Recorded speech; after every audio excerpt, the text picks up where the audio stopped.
Hello everyone, in this video we will learn how to calculate rank without rank function in Excel. So let's start. So here you can see I have data, student name, marks list, and here I'm going to calculate the rank of every student. So first select the cell, use the is equal to and use your count if function. So I select here the count if function.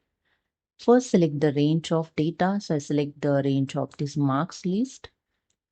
Then this range, just fixed it, press the F4, fix this range.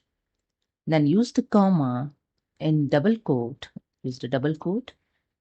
Then use the greater than sign. Again add the double quote. Then add here and sign. Then select the first cell of your selected range. So I select here the first cell. So B2 is the first cell.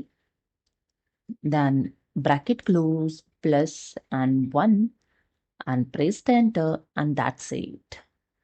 So here the Amit mark is 92, the second rank, and I select the cell, double click on this corner point to fill the below details, and you can see the all rank here calculated. So in Amit is the second rank, the first rank here, Sneha 96 marks in first rank.